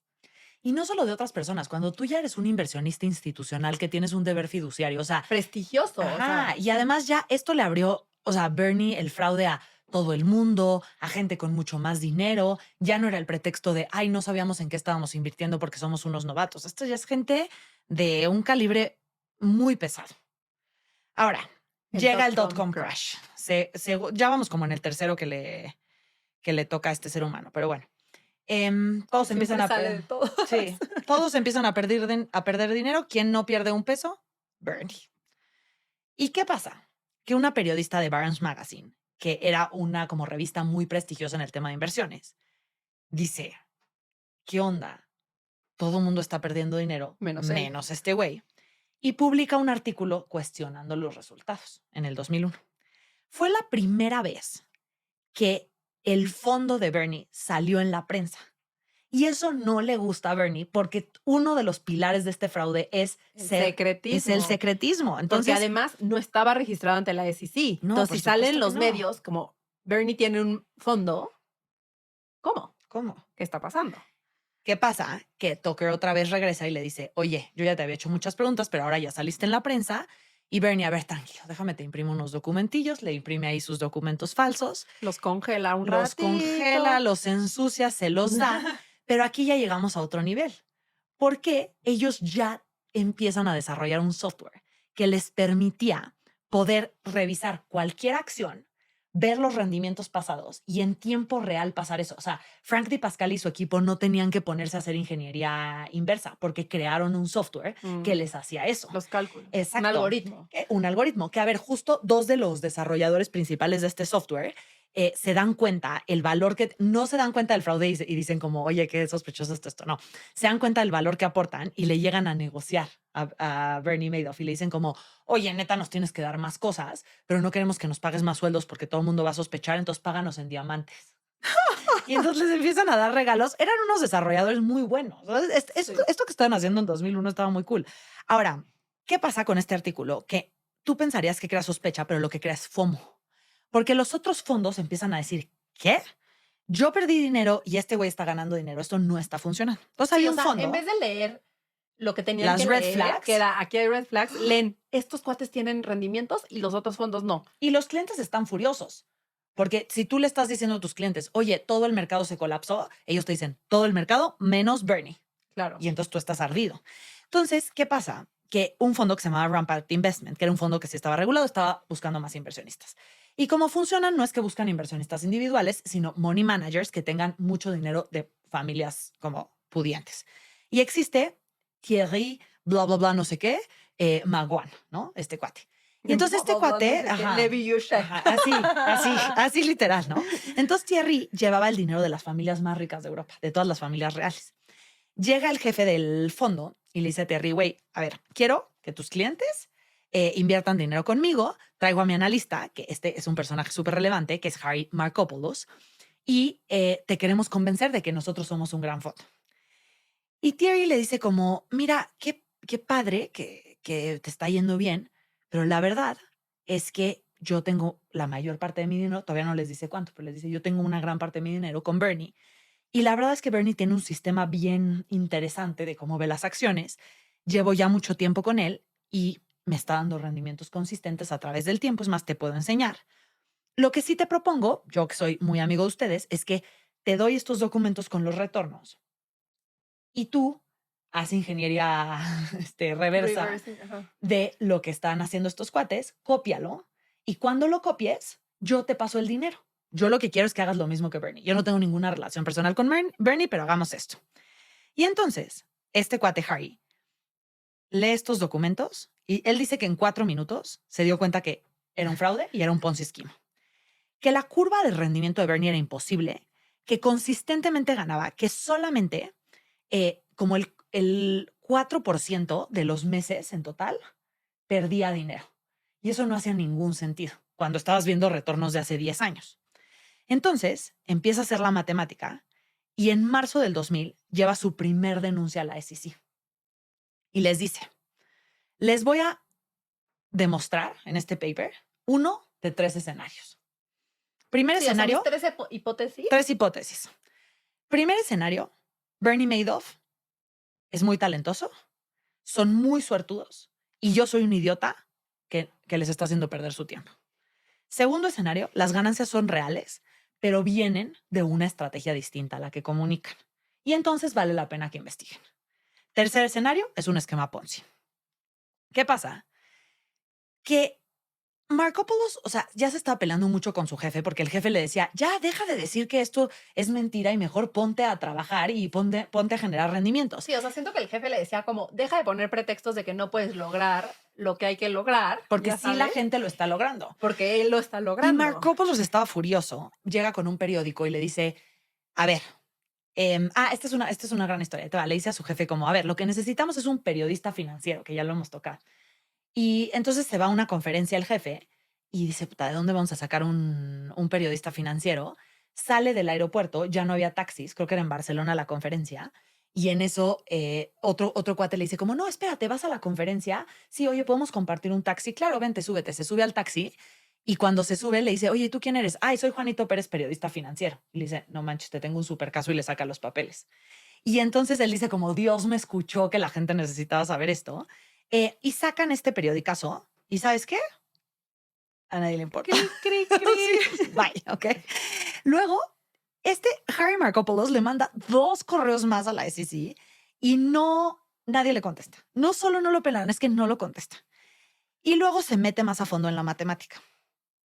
Dice, a ver, ¿qué tal si mi argumento no es que tiene mucha suerte, sino que es matemáticamente imposible lo que está haciendo por el monto del fraude? Y aquí es donde ya se pone Eso interesante. no es debatible, ¿estás de acuerdo? No es debatible. O sea, ya es como Ajá. físicamente imposible. ¿Por qué era físicamente imposible? Porque si tú le estás diciendo a 100 millones de personas que tienen acciones invertidas en Amazon, pero solo hay 99 millones de acciones, Exacto. entonces esa gente, el mundo está delimitado por cosas físicas. Sí, sí, sí. Y entonces eso no está funcionando. Ahora, ¿por qué la SEC no investiga a fondo? Porque, a ver, el tema de presupuesto que ya tocamos, porque Bernie era una persona que tenía muchísimo prestigio. Ya sabemos que formó parte como un poco en cierto sentido de la fundación del Nasdaq. Volvemos a ver el tema de la revolving door. Hay mucha gente de la SEC que se trae Bernie a trabajar con ellos, entonces sabemos que, oye, tú eres un funcionario del gobierno, ganas bastante mal y de repente este cuate te va a ofrecer potencialmente que ganes más dinero. Y entonces, o sea, sabemos que ahí había muchas cosas sucediendo.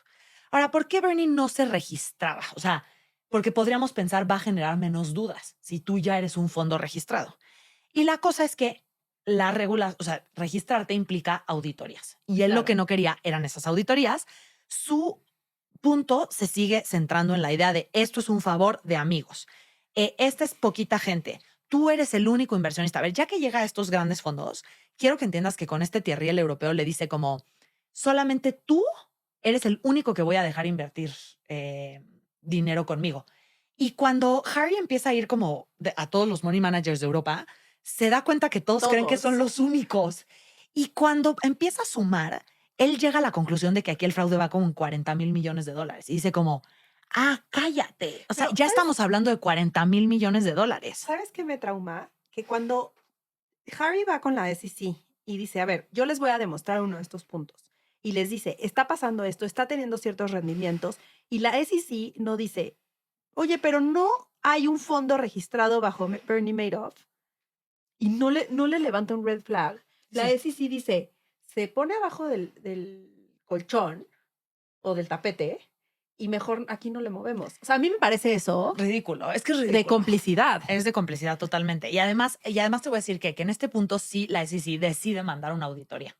Dice, tal vez algo está, o sea, ya Harry, bueno, por lo menos ya denle la razón a este pobre ser humano que nos manda 40 cartas al Escúchenlo año. tantito. Y mandan a 2 auditores que eran 2 chavitos recién egresados de la universidad. Acuate que están en otro piso, que eso también era muy importante, porque no podían tener acceso a esos documentos.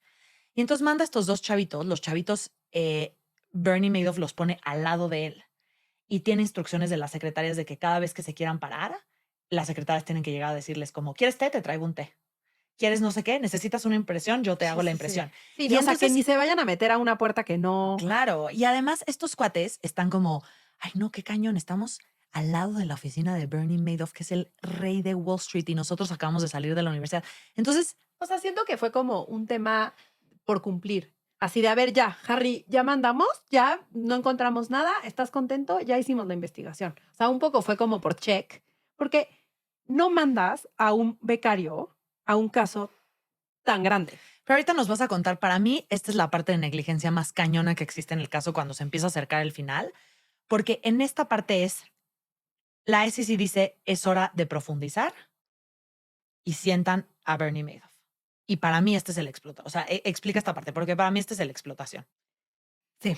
Bueno, aquí es cuando Sí. obviamente ya estamos muy cerca de que todo Ujú. salga a la luz. Y es que la SEC con esta, como que se da cuenta de que no hay suficientes brokers que justifiquen a todo el dinero que se está moviendo en la cuenta. O sea, como que se da cuenta que sí no tiene sentido que esté entrando tanto dinero a la cuenta de JP Morgan cuando no se justifica por el negocio legítimo.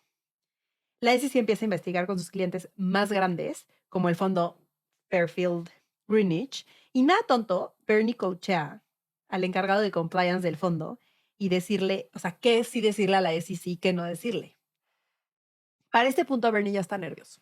Que aparte el compliance officer o el oficial de cumplimiento es más responsable en un fondo de este tipo de fraudes que el dueño del fondo. O sea, el Claro. oficial de cumplimiento es la pieza clave de Qué la miedo. regulación. Y no sé si sepan este dato, pero México es, o sea, punta de lanza en procesos de lavado de dinero. O sea, los oficiales de cumplimiento de México son Pues sí. los más chingones que tiene el mundo entero, literalmente, Por y los la retos tan regulación. grandes que tienen. Sí, lo que pasa es que no se implementa por la corrupción, Claro. pero real de que oficiales de cumplimiento en México son unos cracks. Y para este punto, entonces ya Bernie está nerviosillo y entonces dice, mira, ¿sabes qué? Yo voy a buscar a la SEC antes de que ellos me busquen a mí.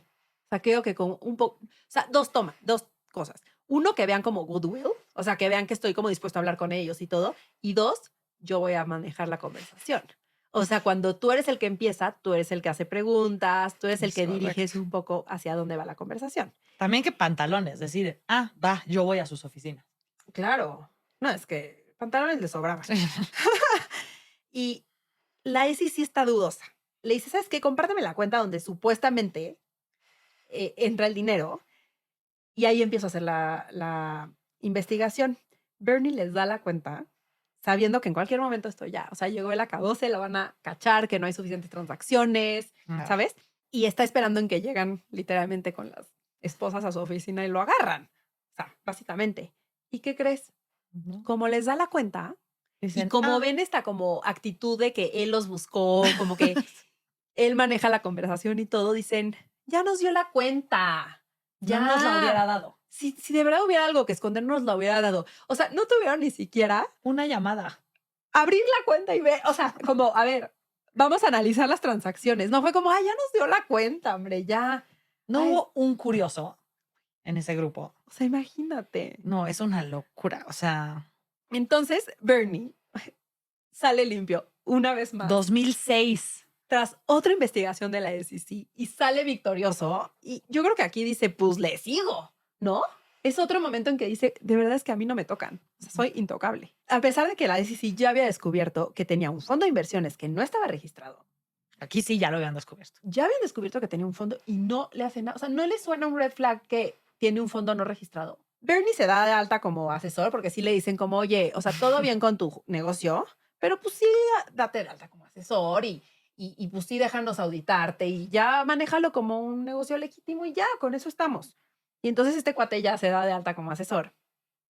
Y entre 2006 y 2008, este cuate dice, o sea, es momento de reventar esto Y hace más dinero que en toda su y hace carrera. más dinero que en todos los otros años en que había manejado este Ponzi Scheme. Realmente, si en 2006 hubiera parado, se hubieran salvado mucho dinero. Sí. Pero aquí es cuando viene la caída. En 2008 se cae la economía global, los bancos están en quiebra, la gente empieza a entrar en pánico. ¿Y qué es lo que sucede cuando todos esos factores pasan al mismo tiempo? Todos los inversionistas quieren sacar su dinero al mismo tiempo. Y eso Bernie no lo podía soportar. No lo podía soportar y era algo imposible de predecir, ¿no? O sea, no puedes, o sea, no hay un como estudia los rendimientos pasados, No. ve cómo le haces. O sea, realmente ahorita todo el mundo quiere su lana Tienes que tener cash. y no hay forma eso sí no hay forma de arreglarlo. Bernie le está pidiendo a sus clientes más viejos y leales que no saquen dinero y que al contrario es el momento para meter. ¿Sabes cómo ese argumento de en las crisis es cuando haces dinero? Y en su desesperación, le habla a todos los fondos que invertían en él para convencerlos de que es un muy buen momento para comprar acciones. Para finales de 2008, más de 12,000 millones de dólares habían sido retirados, pero al mismo momento ingresados otros. Y además de todo, estamos hablando que él seguía queriendo mantener esta fachada de que podía generar rendimientos. Entonces, Claro. no era solo estoy generando rendimientos cero, sino que les tengo que seguir pagando a los que mensualmente dependen de mí. Porque mucha de la gente que invertía con Bernie era gente de Vivía de arriba de eso. 70 años que le invirtió un patrimonio y todos los meses vivían de ese flujo. Y si no, tenían que retirar. Bernie sabe que esto llegó a su fin, o sea, realmente se da cuenta, o sea, sí, sabemos que históricamente funcionaban así las crisis, pero o sea, la realidad es que sí se da cuenta que esta es la Esta es buena. más grande. Esta es más grande. Le quedan 300 millones de dólares en la cuenta, decide dárselos a la gente que había sido más leal y un poco compensar a las familias que creyeron Sí. en un principio. Le confiesa a todos sus hijos y en diciembre de 2008 sus hijos cuentan la verdad. Ellos siempre habían trabajado en el negocio legítimo y nunca supieron, o eso es lo que ellos dicen, de este negocio en paralelo. Lo entregan y el 11 de diciembre de 2008 el FBI arresta a Bernie en su penthouse de Manhattan y él acepta todo. También lo acepta porque ahí cuando, o sea, la prensa se da cuenta de lo que está pasando, los hijos son los que entregan a Bernie. Bernie lo que dice es, mi familia no puede con esta presión.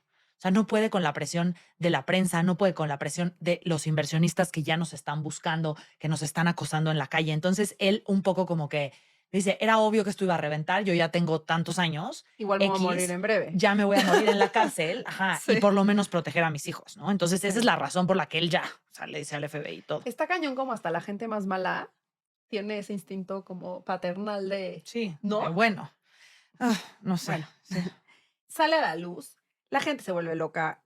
Estamos en medio de una crisis económica global en donde cada día en el periódico hay una historia de otro banco quiebra, otra empresa quiebra y sale el fraude Ponzi, el esquema Ponzi más grande que se había visto en la historia de la humanidad.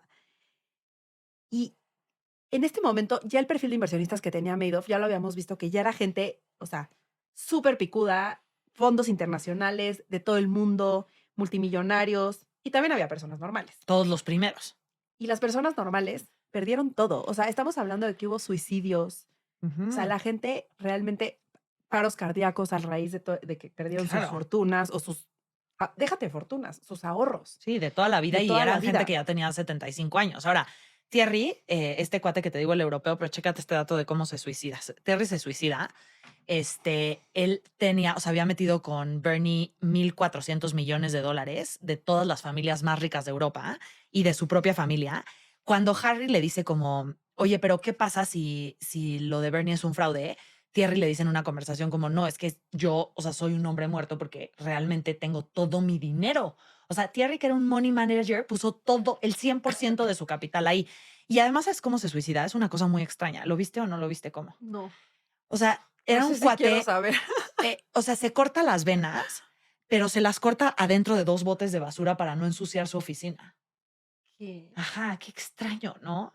Y entonces lo encuentran desangrado, pero desangrado como la Era Coke. sangre estaba dentro de 2 botes. ¿Sabes que eso es clásico como de suicidios de mujeres? Que las mujeres siempre piensan en no dejarle un desmadre a la gente que va a venir a limpiar su suicidio. 12 de marzo de 2009, Bernie se declara culpable. Explica todos los detalles del fraude.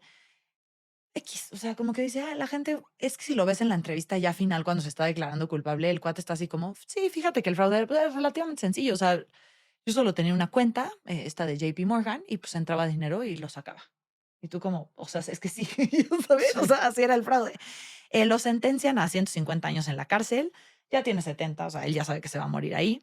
A Frank Di Pascali también lo arrestan. La verdad es que, a ver, nunca lo logran procesar. Él se muere de cáncer en 2009, o sea, un año después, pero él también se esperaba que tuviera una sentencia muy agresiva. Pero él también coopera con el FBI para pasar la información, ¿no? Muchísimo. ¿Sabes qué hace?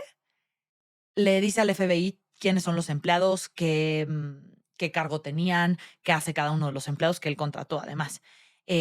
Ahora, todos los empleados dicen, somos inocentes, realmente no sabíamos que era un esquema Ponzi, y les dan entre 2 y 6 años de prisión. O sea, no mucho, la verdad, para el nivel de fraude.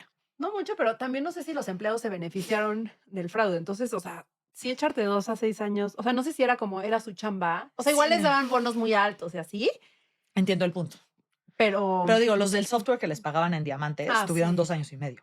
No sé. Eso Nada. les fue muy bien. Ruth, la esposa, fíjate que todo mundo sospechaba que Ruth sabía. Todo mundo sospechaba, pero cuando se meten a ver, No hay pruebas. no, y yo creo que Ruth no sabía lo que estaba pasando, porque el negocio legítimo era exitoso. Y ella tenía una oficina en ese piso y ella veía a los brokers y Sí. no estaban inventando nada. Entonces, el agente del FBI dice, yo estoy convencido que la verdad Ruth no sabía.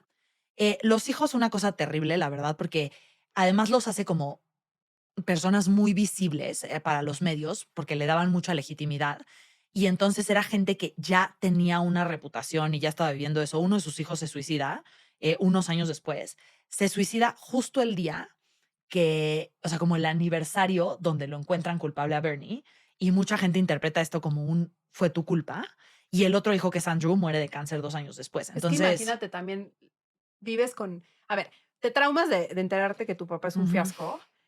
Y número 2, vives con la conciencia de que tú lo entregaste. sí, Que yo creo que ahí fue un pacto en donde puede Bernie ser. les dijo: "Entréguenme, Y ya. yo, o sea, yo me voy a entregar, voy a aceptar, o sea, yo voy a aceptar todo Y nadie los encuentra para que culpables. ustedes estén tranquilos". Sí, Y fue un pacto entre los 2 como de: "Ustedes entréguenme", puede ser. ¿ya Me sabes? haría muchísimo Como sentido. para quitarlos también de cualquier responsabilidad. Ruth hasta cuenta que, o sea, ella y Bernie se intentan suicidar antes de que lo declaren, como que lo procesen, pero fallan, o sea, no logran suicidarse, entonces tampoco.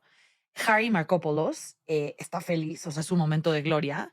Él como que exhibe todo lo que pasó y él mucho, o sea, su argumento, y luego escribe varios papers y tal, dice, es que si me hubieran hecho caso en ciertos momentos donde yo les dije, hubiéramos perdido máximo 7,000 millones de dólares y no 65,000 millones de dólares. Y él hace toda una estrategia después para la SEC explicándoles cómo pueden ver esos focos rojos en este tipo de investigaciones. Ahora, los fondos fue una locura. A ver, a los fondos, mucha gente trató de culparlos porque cómo alguien que profesionalmente se dedica a las inversiones no se da cuenta de lo que está pasando, pero tampoco puedes comprobar que sí sabía porque no había correos, no había nada. Entonces, nadie llega. JP Morgan, que ya tenemos esta discusión, es como, o sea, solo había una cuenta, era la de JP Morgan. Y además, si mueves más de $10,000 adentro de Estados Unidos, tienes que meter un papelito. Y ese papelito viene con una investigación atada. Nunca levanta una sola alarma. No, La realidad es que alguien, a mi punto de vista, obvio. alguien adentro de JP Morgan estaba metido en el fraude, no había poder humano. O sea, de $10,000 a $64,000,000,000 durante todos los años que duró este Sí, no. fraude, por supuesto que sabían. Ahora, el desenlace de esta historia es bien complicado porque fue muy controversial. O sea, la SPIC, que es básicamente el IPAB que existe en México, tú, por ejemplo, cuando tú, no sé, vas a invertir tanto dinero en una fintech, te cubre el IPAB ese depósito, ¿no? Ujú. Y es un seguro. Y siempre está como 25,000 UDIs, que son 200,000 pesos, suponte. Entonces, mientras tú inviertas abajo de 200,000 pesos, pues estás hablando de una inversión que no tiene tanto riesgo. Porque si quiebra esa empresa, el seguro del IPAB te cubre eso. La SPIC es lo mismo. El SPIC es lo mismo en Estados Unidos. El problema es que en ese momento eh, ya estaba muy prostituido el tema del SPIC y no tenían suficiente dinero para cubrir los depósitos. Entonces, ahí es donde se vuelve muy Claro. controversial cómo se resolvió esto, porque si hubieran realmente dicho, o sea, levantado la mano y dicen, oye, quiero cobrar el depósito que yo en teoría tengo, quiebra la Claro. SPIC. Y es por eso que ponen a este cuate, que lo Exactamente. asignan a liquidar los activos, o sea, como a recuperar lo más que se pueda de los activos. Y básicamente le dicen, güey, haz lo que tengas que hacer para recuperar ese dinero, porque no tenemos el seguro disponible. Y claramente hay inversionistas de todo tipo. Los que estuvieron metiendo y metiendo y metiendo y nunca sacaron. Los que metían, Exacto. los que metieron y vivían de eso. O sea, estos viejitos que dijeron, a ver, yo ya me voy a retirar con esto, meto mi lana y voy sacando para vivir. O sea, había como inversionistas de todo tipo. Y con el primero que se voltean es con Picower, que era uno de estos Big Four y que es el que sabemos o creemos que Estamos sabía casi todo. seguros. Estamos casi seguros que sabía todo y que sabía que era un Ponzi scheme. Y van con Picower y le dicen, a ver, tú eres el que más ganó de todo esto. O sea, tú eres el primero que va a pagar. Y Picower se muere. No sabemos si se suicidó o como en la historia de Enron que fakea su muerte. Que Sí, creemos que ahora es fakea actor su porno. muerte. Imagínate que Picower es actor porno. A ver, dice No. que se muere de un infarto. Puede ser que le haya un paro Obvio, del susto y estrés, ahora güey. como pago $1,000,000,000. Güey. Claro. Su esposa tuvo que regresar $7,200,000,000 de lo que ganaron en el fraude. O sea, imagínate. Ahora, finalmente, el fideicomiso es capaz de recuperar 14,000,000,000, que es bastante. Obviamente fue horrible para todos los que fueron parte porque no todo el mundo sabía que esto era un fraude y pues al final la gente tiene que regresar su dinero y mucha gente no tenía cómo regresar el dinero. O sea, casi de que venden sus casas para poder pagar. O sea, realmente los afectados, por eso hay tantos suicidios, tantos paros cardíacos. Sí.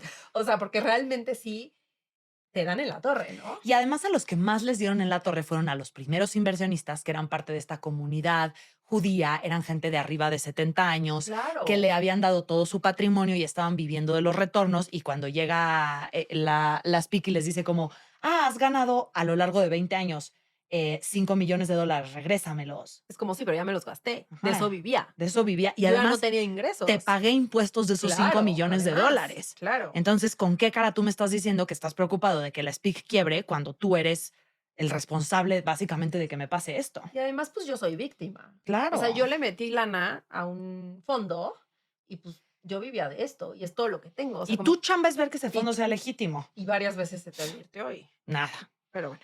Obviamente Bernie Madoff acabó en la cárcel y durante sus años de prisión presentó varias solicitudes para ser liberado por motivos de salud.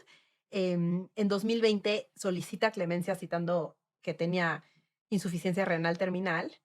Le dijeron que ni más, que ahí se queda y muere en prisión el 14 de abril de 2021 a los 82 años. Ay, le O fue sea, súper X. Sí, estuvo muy poquito tiempo en la cárcel. Sí. Yo creo que también por eso dijo ya. O sea, si me entrego, mi vida de todos modos ya acabó, ¿no? Sí, o sea. Ahora vamos a concluir este capítulo Ah, con 3 preguntas que nos vamos a hacer y es, 1, ¿las instituciones, los bancos y los empleados son cómplices sí. o son víctimas?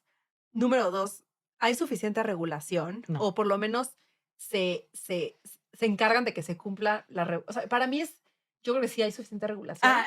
De acuerdo. La Son ley preguntas existe. diferentes. La ley existe. Sí. Creo que el problema es, uno, la revolving door, Ujú. y dos, que a veces es más cómodo no hacer preguntas. Y tres, hoy en día el sistema sigue roto o ya es más difícil poder hacer un fraude de esta magnitud o de Sí, a todo. estilo. O sea, todos son culpables, las instituciones, los bancos y los empleados. Sí hay suficiente regulación, pero no hay suficiente implementación. El sistema sigue roto, sí, porque los Ponzi schemes siguen existiendo y salen Todo el tiempo. 4 veces al año salen grandes. ¿Por qué las instituciones son culpables? Es complicado porque sé que tienen poco presupuesto y es difícil hacer esas investigaciones, pero la realidad es que son culpables porque ese es su trabajo. O sea, el trabajo del gobierno es proteger a los ciudadanos y eso no lo hacen. Y al final del día, ¿por qué creo que los bancos y los empleados son culpables? Porque, o sea, en este caso, pero en el que sea, porque la ética personal es lo único. O sea, ¿por qué tenemos que depender tanto de las regulaciones y de que el gobierno nos esté vigilando si la gente debería de tener una ética personal que no permitiera que pasaran estas cosas? Es como, eres un pinche ratero, por lo menos, o sea, el sistema, o sea, es que está cañón que el sistema se tenga que proteger tanto porque también hay muchas áreas grises. Es como siempre mi punto con el tema de la publicidad en términos financieros, ¿no? Entiendo que no están rompiendo la ley muchas empresas que te tratan de como ocultar ciertos términos, ocultar ciertas condiciones de tus préstamos, ocultar ciertas condiciones de tus inversiones. Entiendo que no estás rompiendo la ley, No, pero son pero loopholes. ten una ética personal para decir, oye, la verdad es que no deberías de tener el 100% de tu dinero aquí. No estoy hablando aquí de los fondos institucionales. Ahí creo que sí fue un tema de avaricia, de los money managers, o sea, fue un tema de avaricia personal. Yo aquí estoy hablando de, por el amor de Dios, o sea, ¿cómo es posible que fondos de retiro hayan metido su dinero con Para mí eso Bernie está cañón. Madoff? O sea, para es mí está cañón surreal. que hayan sido tan irresponsables de meter el dinero de alguien más con el prestigio que tenían y de arriesgar el patrimonio de personas en un... O sea, la regla número uno para invertir siempre es, si no entiendes en qué estás invirtiendo o si no sabes en qué se está invirtiendo tu dinero, ahí no es. Y para mí, esa regla número uno, que es de kinder, no la cumplieron. Y esta gente eran expertos, Totalmente. eran los cracks más cracks del mundo en las finanzas. Te apuesto lo que quieras a que entendían esa regla. Y decidieron Totalmente. avanzar, Ay. O sea, cerrar los ojos. claro. Entonces, para mí esa es la conclusión. Y el sistema, claro que está roto, porque al final del día dependemos, o sea, me choca que siempre regresa como a la responsabilidad al individuo. Es como, es que la gente tiene que saber en qué está invirtiendo. Por ejemplo, entiendo el punto, pero tú no sales de secundaria sabiendo lo básico de finanzas personales, ni de inversiones, ni tienes las herramientas. Si nadie te está dando esas herramientas, ¿cómo chingados esperas que la responsabilidad caiga sobre el individuo? Pero por eso, o sea, confías en instituciones respetadas, Claro. ¿no? Oye, por eso le estoy metiendo mi dinero a Goldman Sachs, no a Juanito, mi primo. Claro. Pero si lo piensas también, ¿por qué meterle el dinero a Juanito, mi primo, es mi responsabilidad? ¿Por qué no el gobierno está fijándose en eso? Por la revolving door, por la falta de presupuesto, por lo que tú quieras. Pero al final, todos los jugadores fueron culpables. O sea, neta, este güey no estaba tan cabrón lo que estaba haciendo, estaba bien sencillo de ver, ya sabes. Y voy a terminar este capítulo concluyendo con una frase, porque tanto... Ay, ya, no. Tanto ¿Qué? amarra la vaca como es. No mames. ¡Cuchín! Tan culpable es el que amarra la vaca como el que... No tanto peca el que mata a la vaca como el que le amarra la pata. Tanto peca el que mata a la vaca como el que le amarra la pata. Este fue otro episodio de Chisme Corporativo. Acabamos la serie de fraudes. Ya tenemos a Enron, primer fraude, a la FIFA, fraude deportivo, a Bernie, el primer fraude del 2008, o sea, como crisis de 2008 en Ponzi. Y nos vamos siguiente con... Empieza la... Serie de Elon. No Sí, decimos. Sí, decimos. Se viene la serie de Elon. Se viene la serie de Elon. Ahí Bye. tenemos opiniones muy encontradas. Sí, vamos a ver. Uf, a ver si nos peleamos. Bye.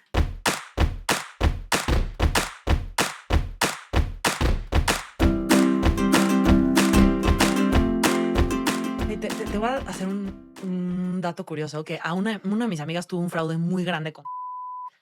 Y el fraude, lo que le sucedió fue que esta amiga recibió una herencia, esa herencia se la estaba manejando un ejecutivo de cuenta de...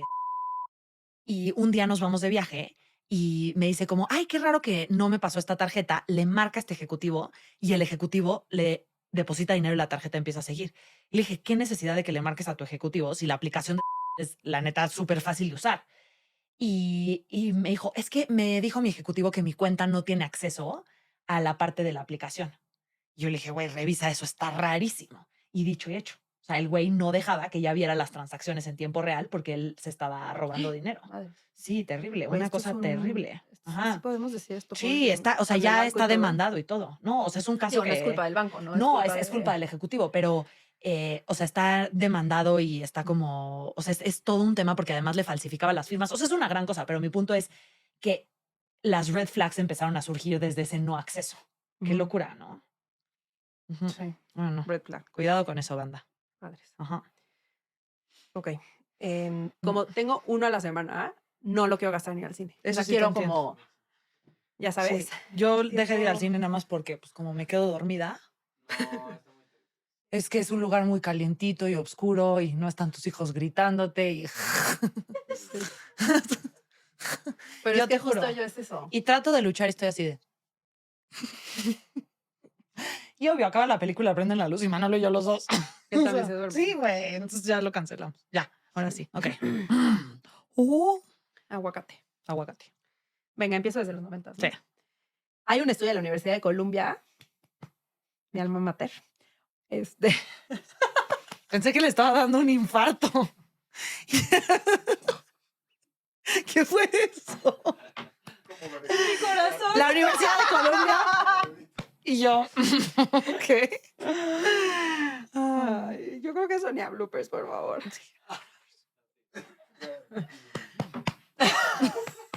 Bernie se declara culpable, explica todos los detalles del fraude. Él dice, pues sí, Entonces, la como- gente era así, ¿verdad? Ay, tu alma pobrecito. mater. Pobrecito movimiento. está No, las muriendo cosas que ha acá. oído este pobre bebé. Sí, pues es tu culpa. Güey, pobre. O sea, ha vivido una vida Tienes que andar hablando de esos durísima. detalles. Durísima. Te Va a está salir muriendo con ahorita. unos... Lo siento. Es que justo aquí Es que aquí está está su pie. clavado, Ajá, ¿verdad? su pompa y sus pies. Por eso me duele tanto ahí. Porque está como ranita. Así. Está en una posición muy incómoda. Ay, mamás que me ven saben lo que significa esto. O sea, ya ahorita ya me urge pararme para que su cabeza como que baje. Bueno, Pero bueno, 12 de finales marzo, trágicos. y, o sea, 100%, sí, real.